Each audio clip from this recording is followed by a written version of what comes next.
মনে আছে মেঘনা নদীতে থমকে থাকা পণ্যবাহী জাহাজের কথা? মনে আছে কি সেখান থেকে 5 জনের মৃতদেহ উদ্ধার করা হয়েছিল? 3 জনকে জীবিত উদ্ধার করলেও 2 জন মারা যায়, তবে একজন কিন্তু বেঁচে ছিল।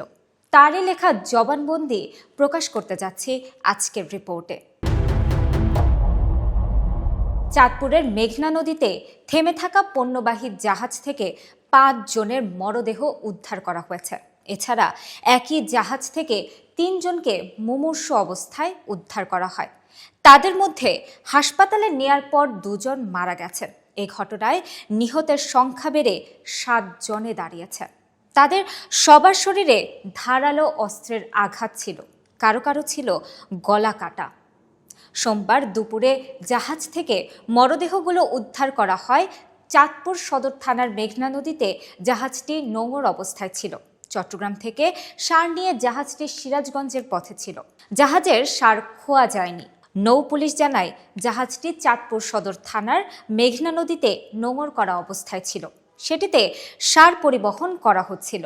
নিহতরা হলেন জাহাজের মাস্টার কিবরিয়া, ইঞ্জিন চালক সালাউদ্দিন, সুকানি আমিনুল মুন্সি, গ্রিজার সজিবুল, আজিজুল ও মাজেদুল ইসলাম। নিহত একজনের নাম জানা যায়নি। আর আহত ব্যক্তি হলেন জুয়েল।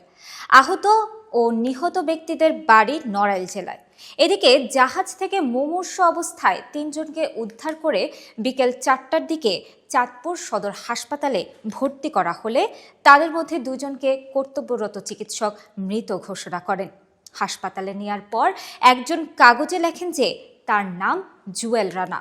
গলা আংশিক কাটা থাকায় তিনি কথা বলতে পারছিলেন না। উন্নত চিকিৎসার জন্য আহত জুয়েলকে ঢাকা মেডিকেল কলেজ হাসপাতালে নিয়ে আসা হয়েছে। চাঁদপুর সরকারি জেনারেল হাসপাতালের আবাসিক medical officer doctor Anisur Rahman বলেন, জুয়েল নামে আহত একজনের ধারালো অস্ত্রের আঘাতে গলা ও শ্বাসনালীও কাটা ছিল। প্রাথমিক চিকিৎসা শেষে তাকে উন্নত চিকিৎসার জন্য ঢাকায় প্রেরণ করা হয়। আর সজিবুল ও মাজিদুলকে মৃত অবস্থায় হাসপাতালে আনা হয়। তাদের মাথায় ও শরীরে আঘাতের চিহ্ন রয়েছে। ডাকাতি নাকি শত্রুতার কারণে এই হত্যাকাণ্ড ঘটানো হয়েছে তা নিয়ে জানতে চাইলে জাহাজটির মালিক দীপ্লু রানা গণমাধ্যমকে বলেন, আমি জানি না কিভাবে এই হত্যাকাণ্ড ঘটেছে, কারা ঘটিয়েছে। পুলিশ তদন্ত করে আসল ঘটনা বের করতে পারবে। তিনি আরো বলেন, চট্টগ্রাম থেকে রওনা হওয়ার পর রবিবার রাত 8:30টার দিকে জাহাজটির চালকের সঙ্গে তার সর্বশেষ কথা হয়। তখন চালক জানিয়েছিলেন মেঘনা নদীতে তারা জাহাজের বহরের মধ্যেই ছিলেন। তবে সকালে মুঠোফোনে যোগাযোগ করা হলেও কেউ সাড়া দেননি। মেসার্স বৃষ্টি এন্টারপ্রাইজের অপর জাহাজ মুগনি 3 এর মাস্টার বাচ্চু মিয়া ও গ্রিজার মোহাম্মদ মাসুদ জানান, সার বহনকারী আল বাখেরা রবিবার সকাল 8টায় চট্টগ্রাম থেকে ছেড়ে আসে। এরই মধ্যে কোম্পানির মালিক বাখেরার জাহাজে ফোন করে কাউকে পায়নি। যোগাযোগ বিচ্ছিন্ন থাকায় মুগনি জাহাজ থেকে যোগাযোগ করার জন্য বলে। ওই সময় মুগনি জাহাজটি মাওয়া থেকে ঘটনাস্থল দিয়ে অতিক্রম করার সময় বাখেরা জাহাজটি দেখতে পায়। ওই সময় তারা জাহাজের লোকদের রক্তাক্ত অবস্থায় পড়ে থাকতে দেখে 999-এ কল দেয়। এদিকে 999-এ কলের সূত্র ধরে চাঁদপুর থেকে কোস্টগার্ড ও নৌ পুলিশ ঘটনাস্থলে উপস্থিত হয়। নৌ পুলিশ চাঁদপুর অঞ্চলের পুলিশ সুপার সৈয়দ মুশফিকুর রহমান বলেন, জাহাজে ডাকাতি করতে বাধা দেয়ায় তাদেরকে হত্যা করা হয়েছে বলে প্রাথমিকভাবে ধারণা করা হচ্ছে। ঘটনাটির তদন্ত চলছে।